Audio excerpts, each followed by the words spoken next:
नमस्कार दोस्तों, 71वीं बीपीएससी का डेट आ चुका है। डेट इज ऑन 30 अगस्त को की परीक्षा है एंड आपके पास अब 90 डेज का विंडो आसपास है। लेकिन जो सबसे बड़ी समस्या आपके दिमाग में जो कंफ्यूजन होना चाहिए और हर जेन्युइन स्टूडेंट के दिमाग में कंफ्यूजन होगा कि सर 71वीं बीपीएससी का प्रीलिम्स कैसा होगा, इसका पैटर्न कैसा होगा। और इनफैक्ट मेरे कई सारे स्टूडेंट्स ने they have asked this question to me कि सर 71वीं बीपीएससी प्रीलिम्स में अब कैसे प्रिपरेशन करें। और ये कंफ्यूजन होना लाजमी है क्योंकि 68 बीपीएससी एग्जामिनेशन में question were mainly from NCERT. 69th you all know UPSC का टिल्ट था। यूपीएससी के पीवाईक्यू से 20-22 क्वेश्चन डायरेक्टली पूछ लिए गए थे, वर्बैटिम क्वेश्चन उठा के सीधे कॉपी कर दिया गया था। उसके अलावा जो क्वेश्चन की फ्रेजिंग थी, फॉर्मेटिंग थे, अभी हम इसके बारे में आएंगे। फिर 70वीं की बीपीएससी परीक्षा में सडन बिल्कुल drastic change. Paper is mainly factual one liner. So उसके बाद ये लगातार 70वीं बीपीएससी परीक्षा होने के बाद ये लगातार आरोप लगाया गया कई जगहों से कि पेपर का स्टैंडर्ड पहले से की तुलना में नीचे आया है। बीपीएससी ने इस बात का लगातार काउंटर भी किया कि नहीं, पेपर का स्टैंडर्ड वैसा नहीं है। सो ये लेके विवाद चलता है इसको लेके कि 70वीं बीपीएससी की परीक्षा का पेपर का स्टैंडर्ड सब स्टैंडर्ड था। सो क्या ऐसे चेंजिंग डायनामिक्स में 71वीं बीपीएससी का पेपर का जो पैटर्न होगा वो कैसा होगा, ये डेफिनेटली आपके दिमाग में मैटर ऑफ कंसर्न होना चाहिए। बिकॉज टाइम बहुत कम है क्योंकि परीक्षा पहले 30 सितंबर का एस्टिमेटेड डेट था, अब 30 अगस्त हो गया है। तो आपके पास ऑलमोस्ट 1 महीना तो आपके हाथ से निकल गया। सो आपके पास कम समय में if you are not align with the pattern, so आपका पूरी की पूरी तैयारी आपकी डिले हो सकती है, तैयारी गलत दिशा में जा सकती है। आप अच्छा एफर्ट न करने के बावजूद भी you won't be able to get selected. जैसा कि 69वीं बीपीएससी परीक्षा में कई सारे मेरे स्टूडेंट साथ में ऐसा हुआ कि दे वेर अलाइंड। 69वीं के लेवल का पेपर आएगा, यूपीएससी ओरिएंटेड आएगा, they are UPSC PYQ. In fact मैंने भी सजेस्ट किया था यूपीएससी पीवाईक्यू पढ़ने के लिए। उसके अलावा मैंने बहुत द हिंदू वगैरह, बट पेपर वाज फैक्चुअल। तो कई सारे अच्छे students remain out of the prelims list. So इस बार के पेपर को समझने के लिए हमारी तैयारी कैसी होनी चाहिए, we need to go deeper. Start करते हैं, सबसे पहले अपवाद करते हैं 68वीं बीपीएससी के पेपर को समझने से। उस टाइम पे क्या हुआ था, उस समय मोस्ट ऑफ द क्वेश्चंस, जैसे 106 क्वेश्चन आपके पूछे गए थे जीएस सेक्शन में। इसको मैं बोलता हूँ core GS, history, geography, science, economics, polity. ठीक है, इसमें से बिहार के क्वेश्चंस को हटा दिए गए। बिहार में साइंस तो आएगा नहीं, बाकी इसमें से 35 क्वेश्चन बिहार स्पेसिफिक 12 थे, हिस्ट्री के 7 ज्योग्राफी के थे, इकोनॉमिक्स के 5 थे। सो ओवरऑल 24 क्वेश्चन बिहार के थे। तो सिर्फ इनको अगर माइनस कर दूं तो 82 क्वेश्चन हो गए कोर जीएस के। और इस 82 क्वेश्चन में से 72 came from NCERT. NCERT new and old, new से सब मोस्टली क्वेश्चन थे, ओल्ड के सिर्फ एनसीईआरटी और सतीश चंद्रा का मिला के कुछ क्वेश्चन वहां से कवर हुआ था। So in fact I have proof for that. You can see we have made thorough analysis. उस टाइम हमने बहुत थॉरो एनालिसिस किया था और एग्जैक्टली वी मैच्ड कि कौन से एनसीईआरटी के कौन से पेज से कौन सा क्वेश्चन का आंसर सॉल्यूशन आ जाएगा। So after thorough analysis we come to the conclusion कि 68 बीपीएससी परीक्षा में जो प्रश्न पूछे गए हैं वो मेनली एनसीईआरटी बेस्ड क्वेश्चंस थे। सो एनसीईआरटी बेस्ड क्वेश्चन प्लस अब पीवाईक्यू करके जा रहे हैं स्टेट पीएससी पीवाईक्यू, तो घटना चक्र वगैरह। सो आपका प्रीलिम्स बहुत अच्छे से हो जाएगा, plus go with the current affairs. लेकिन 69th की जो परीक्षा थी that was heavily inclined towards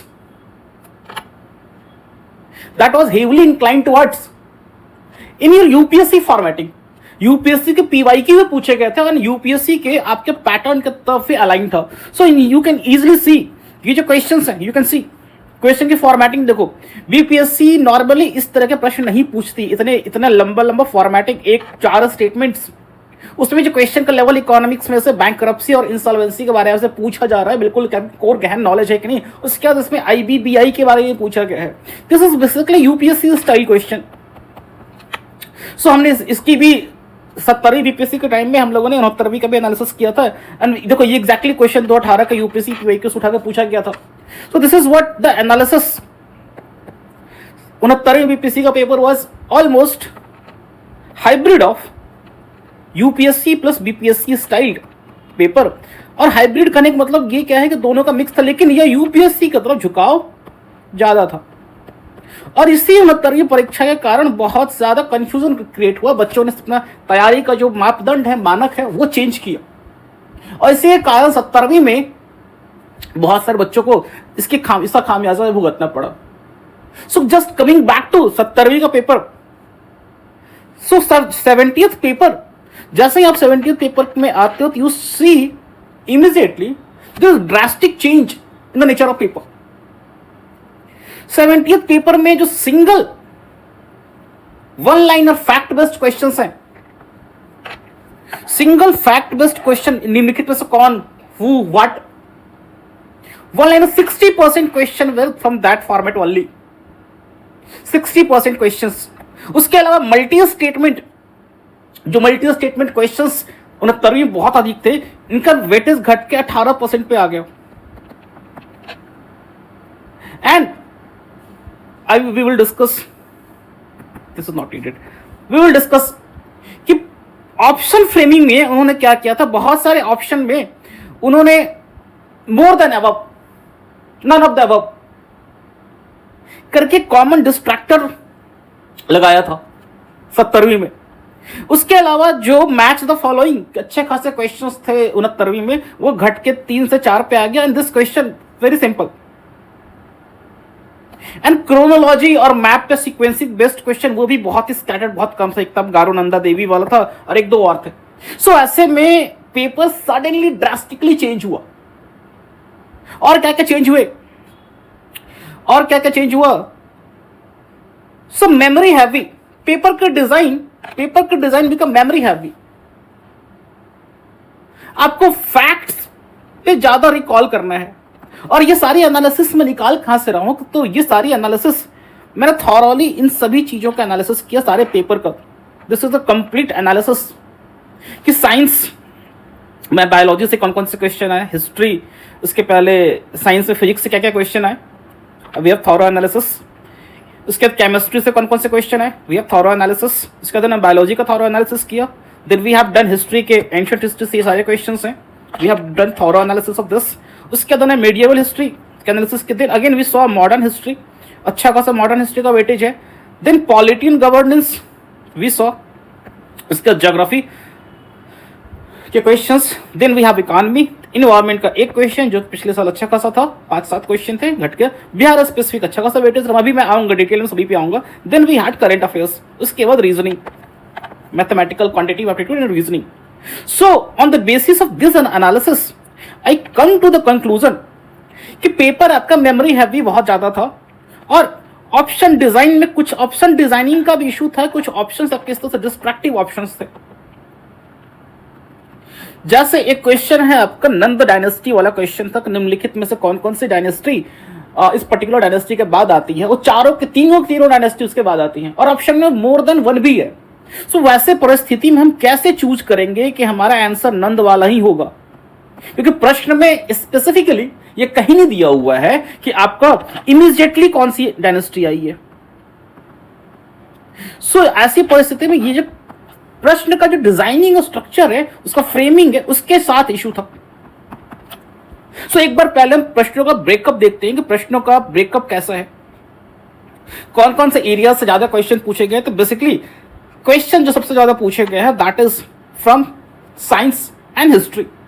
so science alone covers आपका 28 क्वेश्चन, ओवरऑल पेपर का 18.7%, और हिस्ट्री में अगेन हिस्ट्री में 29 क्वेश्चन पूछे गए हैं आपके, जिसमें से 29 में से 20 अकेले मॉडर्न हिस्ट्री से है।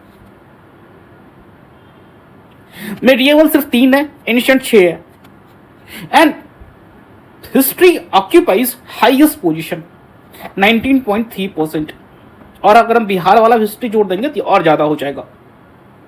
सो ऑलमोस्ट दोनों मिलकर 40% पेपर का वेटेज कवर कर रहे हैं। उसके अलावा जो सबसे बड़ा चंक है Bihar specific and current affairs. So Bihar specific covers 25 question, 16.7%, 16.67 actually होगा ये, and Bihar and schemes, sorry Bihar specific ये वाला, this is current affairs. So current affairs के 25 क्वेश्चन हैं, ये कवर कर रहा है आपका 16.7% of Bihar. So almost 33% coverage आपका यहां से है। सो अगर 40% इन दोनों को मिला दो तो 77% questions are coming from 4 sections only. Current affairs, Bihar specific and history and science. Polity and governance 11 question है और 11 क्वेश्चंस बहुत डीप नहीं है, लाइक जैसा कि 69वें में पूछा गया था वैसा डीप क्वेश्चन नहीं, फैक्चुअल क्वेश्चन। 42वें संशोधन के कौन सा प्रश्न पूछा गया, कौन कौन से इंक्लूड किया गया है प्रियम्बल में, समथिंग लाइक दैट। सो बहुत ही factual questions that was doable. Geography के क्वेश्चन भी that was doable, not very much, in fact 12 में से अगर आप 7 भी कर लेते हैं यू आर गुड। इकोनॉमी के क्वेश्चन ट्रबलिंग था, लेकिन ट्रबलिंग के साथ साथ वही फिक्स पैटर्न के क्वेश्चन थे। Questions were more inclined in data based, recent trend based। अगर आपने सेंटर का बजट और बिहार का बजट के आंकड़ों को सही से देखा होगा तो you will find it easy to go through। So economy was not troubling and environment and ecology से एक क्वेश्चन था। So overall 77% क्वेश्चंस यहां से आ रहे हैं। सबसे ज्यादा परेशान आपको इकोनॉमी कर सकता है, डेटा बहुत ही क्लोज माइन्यूट 4.8 ऐसे करके 7.8 7.9 ऐसे क्लोज डेटा पूछे गए हैं। सो ये आपको प्रॉब्लमेटिक हो सकते हैं। दूसरा ज्योग्राफी। सो प्रश्नों के आधार से अगर आप देखेंगे 77% क्वेश्चन तो आपके 4 से आ रहे हैं। और again polity is very very doable. Polity Laxmikant को बहुत लक्ष्मीकांत पढ़ने की जरूरत नहीं है, क्योंकि Laxmikant is very very bulky and given the cost benefit आप एक बार फैक्चुअली एनालिसिस कर लो, देख लो लूसेंट लेवल पे या फिर किसी और फैक्चुअल समरी लेवल पे एक बुक लिस्ट बना लो, बुक शीट बना लो फैक्ट्स की, एंड 77% प्लस इसको जोड़ दें दिस 7.5%। सो ऑलमोस्ट 82.83% क्वेश्चंस आपके 5 सेगमेंट से हो रहे हैं। सो इसी ऑर्डर में हम अपनी पढ़ाई को तैयारी को करना है। लेकिन बिफोर कमिंग टू दैट, क्या हमारा पैटर्न ऐसा ही रहेगा इस बार भी? This is a very big question. This should bother us. So पहला तो हमने ये देखा कि कैसे प्रश्न पूछे गए हैं, क्या परसेंटेज वेरिएशन है, कौन कौन से एरियाज हमें प्रायोरिटाइज करने हैं। करंट अफेयर्स में भी हम देखेंगे करंट अफेयर्स कब तक का करना है, ठीक है। Now let's moving. ये मैंने दिखाया कि क्वेश्चंस मोस्टली आपके 60% क्वेश्चंस आपके फैक्चुअल है, word based in who what और सिंपली वन लाइनर। सो ये आपके लिए इशू नहीं होगा। एंड जैसा कि मैंने भी बताया कि करंट अफेयर्स में बिहार स्कीम्स अच्छा खासा का वेटेज कवर कर रहा है। So you should not ignore this to apart from science and history. विज्ञान और इतिहास के अलावा इन दोनों विषयों पर भी आपकी पकड़ अच्छी होनी चाहिए। एंड हिस्ट्री में भी मॉडर्न हिस्ट्री पर आपको ज्यादा फोकस होना चाहिए। So once we have this analysis with us, so focus ये भी रखना है कि जो ऑप्शंस हैं वो ऑप्शन में भी काफी क्लोज रखा गया, more than one of the above, more than one, all of the above. तो ऐसे में आप तुरंत इंपल्सिव होकर डिसीजन ना लें। वैसे प्रश्नों में ट्रैप हो सकता है, थोड़ा सा take a pause then think. And उसके अलावा एक बार और फाइनली देखोगे कि जो क्वेश्चन पूछने का तरीका है, मोस्टली क्वेश्चन आपके डब्ल्यू फैमिली से स्टार्ट हो रहे हैं। अब W family which, who, home, what, ये मोस्टली 15, 7, 22 और 28 ये तीनों को मिला दो तो 50% क्वेश्चन आपके डब्ल्यू फैमिली से स्टार्ट हो रहे हैं। ये शो कर रहे हैं question is more in factual in nature.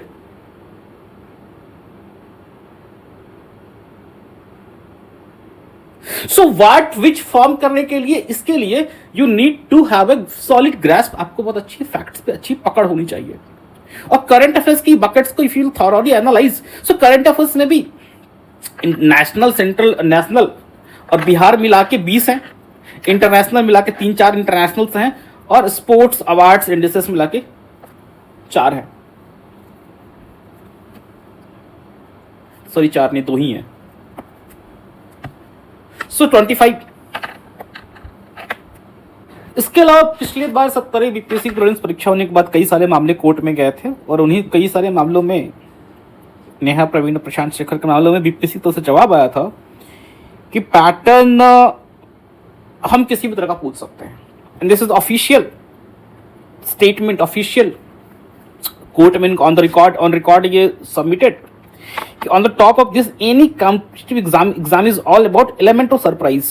Any competitive exam is all about element of surprise, and as a candidate you are expected to be prepared for any level of questions, easy, moderate, difficult, hard, beyond comprehension, straight, twisted, direct, indirect, anything. मतलब हम लोग easy पूछ सकते हैं, moderate भी पूछ सकते हैं, डिफिकल्ट भी पूछ सकते हैं, हार्ड भी पूछ सकते हैं। तो डिफिकल्ट और हार्ड में पता नहीं क्या डिफरेंस है, मुझे समझ में नहीं आया। बियॉन्ड कॉम्प्रिहेंशन ही पूछ सकते हैं, मतलब ऐसा प्रश्न पूछ सकते हैं जो आपके समझ में ही नहीं है। They can also ask this question, they can ask straight, बहुत ही factual, straight if twisted, direct, indirect, anything. मतलब दे आर सेइंग हम कुछ भी पूछ लेंगे, we don't have any boundation. So वैसे में ये बहुत ही इंपॉर्टेंट हो जाता है कि हम ये समझें कि क्या 71वीं बीपीएससी की परीक्षा का जो पैटर्न होगा वो कैसा होगा। So now coming to our most vital question. Now coming to most vital question कि 71वीं बीपीएससी परीक्षा का जो पैटर्न होगा वो कैसा होगा। उसके लिए सबसे पहले वी नीड टू अंडरस्टैंड कि 70वीं बीपीएससी में सडनली चेंज आने के पीछे क्या क्या कारण हो सकते हैं। ये मेरी व्यक्तिगत राय है। मेरी व्यक्तिगत राय में एक चांसेस ये है कि might be BPSC was expecting कि चूंकि वैकेंसी बहुत ज़्यादा थी, सो 2035 वैकेंसी है, तो बीपीएससी माइट हैव थॉट अच्छे खासी लोग आएंगे, अच्छे खासा फॉर्म फिलअप होगा, और शायद यही सोच के ये बात चली थी कि चूंकि बहुत ज़्यादा फॉर्म आएगा तो हो सकता है कि हमें मल्टीपल शिफ्ट में एग्जामिनेशन लेना पड़े, और यहीं साथ नॉर्मलाइजेशन वगैरह की बात शुरू हुई थी। लेकिन एक्चुअली जो फॉर्म फिल हुआ 4,80,000 ही फॉर्म फिलअप हुआ। सो ये थोड़ा सा आउट ऑफ बॉक्स था, अनएक्सपेक्टेड था कि इतने ज्यादा वैकेंसी होने के बावजूद भी फॉर्म इतना ही क्यों गिरा। तो इसके पीछे जब उन्होंने इस बात को एनालाइज किया होगा, दे माइट हैव थॉट कि 69वीं का जो पेपर का लेवल था उसके कारण से कई सारे ऐसे बच्चे जो रेलवे वगैरह की तैयारी करते हैं या फिर रूरल बैकग्राउंड से हैं या फिर बहुत अच्छे एवरेज बच्चे हैं, सो वो शायद फॉर्म भरने से डर रहे हैं। उनको लग रहा है कि यार इतना टफ एग्जाम हमसे क्लियर नहीं होगा। सो मेरे ख्याल से, मेरी व्यक्तिगत राय में, दिस वाज द रीजन कि BPSC suddenly change its pattern to paper को ऐसा बनाओ इट लुक्स प्रथम दृष्टया देखने में पेपर बहुत ही सिंपल लगे। अगर कोई बच्चा अगले साल प्रिपेयर करना चाहे और 70वीं बीपीएससी के पेपर को देखे तो उसके मन में ये चले यार हम भी कर सकते हैं, तो डुएबल है। सो वो जो मन में एक अवधारणा बनी थी कि पेपर बहुत टफ है और मास फॉर्म फिलअप नहीं हुआ, that may be the reason that have triggered. इसके अलावा बीपीएससी का ये भी कहना है कि पेपर सॉल्व करने में, पेपर सेट करने में वी डोंट हैव एनी, हमारा कोई हस्तक्षेप नहीं होता, ये आउटसाइड स्टेट के एक्सपर्ट्स पेपर सेट करते हैं। बट जहां तक मुझे लगता है व्यक्तिगत रूप से कि ये उनको इंस्ट्रक्शन तो जाता ही होगा कि पेपर के क्वेश्चंस किस तरह से होने चाहिए, अदरवाइज इतना वेरिएशंस नहीं आ सकता। कुछ ओरल इंस्ट्रक्शन हो या फिर लिखित रूप से हो, बट इंस्ट्रक्शन तो जरूर जाता होगा। सो वैसे परिस्थिति में ये दो कारण हो गए। सो एक बार बीपीएससी ने सडनली चेंज किया है, पेपर को आसान किया गया, चेयरमैन सर वही हैं, तो वैसे सिचुएशन में पेपर विल बी अगेन 70वीं बीपीएससी का लाइन पे ही होगा। इसके पीछे भी 2-3 सॉलिड रीजन है। पहला ये कि बीपीएससी ने चेंज स्टैंस में, अगर लगातार बीपीएससी इस बात को, पेपर के पैटर्न को सडनली फिर 69वीं के लेवल पे लेके जाता है, टफ बनाता है, तो बीपीएससी अपने ही बात को कॉन्ट्राडिक्ट कर देगा, क्योंकि बीपीएससी पिछली बार इस बात को लगातार डिफेंड करता रहा कि पेपर हमारा सब स्टैंडर्ड नहीं है, बिलो स्टैंडर्ड नहीं, पेपर हमारा टफ है, पेपर हमारा अच्छा है। सो अगर ये बीपीएससी और पेपर को फिर से 69वीं के लेवल पे जाता, तो ये कहीं ना कहीं इस बात का एक्सेप्टेंस है कि 70वीं का जो पेपर था वो सब स्टैंडर्ड था। सो एक तो प्रश्न ये हो गया। दूसरा, बीपीएससी चाहती है कि मास फॉर्म फिलअप हो, मास फॉर्म फिलअप हो। This may be the second reason. And third reason very very important कि चेयरमैन साहब वही है। So when chairman is the same person, तो उसकी अपनी आइडेंटिटी बेस्ड, उनकी पर्सनालिटी बेस्ड तो इन्फ्लुएंस भी कुछ आएगा। सो इन्होंने सडन जो चेंज किए हैं, that change will continue this year. So क्या 70वीं के एग्जैक्टली यही रहेगा? नो, एग्जैक्टली ये नहीं रहेगा।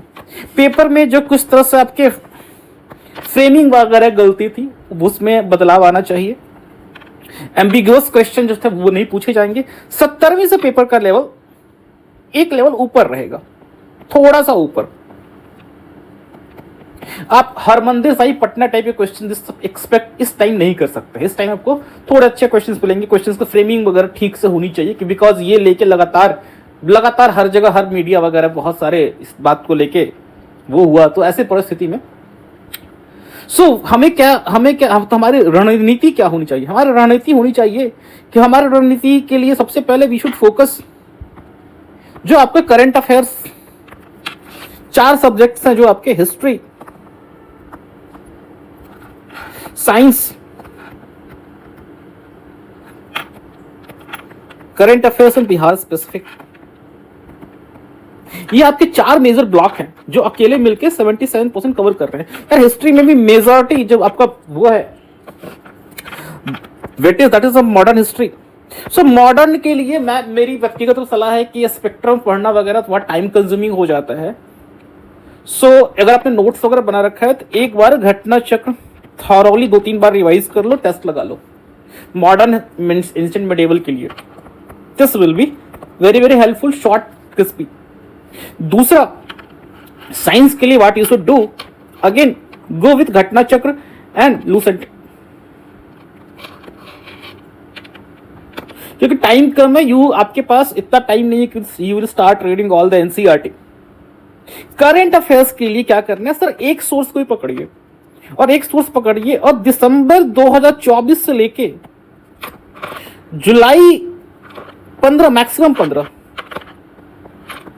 जुलाई 15 तक करंट अफेयर्स कर। इसके बियॉन्ड करने का बहुत कॉस्ट बेनिफिट नहीं है। अगर एक आध क्वेश्चन इसके बियॉन्ड आता भी है तो उसको आप डिस्काउंटेड मान के चलो, क्योंकि एक क्वेश्चन के लिए आप पूरा साल भर का करंट अफेयर्स नहीं पढ़ सकते। अगर आप यहाँ पे cost benefit is not very high, what you should do, current affairs में ये टाइम जोन फ्रेम फिक्स कर लो और बिहार स्पेसिफिक को जितना कंसोलिडेट करना है कंसोलिडेट करो। प्लस जो बिहार के आंकड़े हैं जो इकोनॉमिक सर्वे और बजट में आते हैं, उन आंकड़ों को जरा बारीकी से देखो। In fact we are conducting our classes, हम प्रीलिम्स की बैच फ्री में चला रहे हैं यूट्यूब पे। You will see all this comprehensive coverage of entire syllabus. इसके अलावा हमारा टेस्ट सीरीज है, उस टेस्ट सीरीज में we are following this entire strategy in holistic way. इसके अलावा नेक्स्ट आपकी प्रायोरिटी पॉलिटी होनी चाहिए। माइनर टॉपिक्स में लिख रहा हूं, माइनर टॉपिक्स आपकी प्रायोरिटी पॉलिटी होनी चाहिए। You should go with polity. Polity again, I will not suggest go with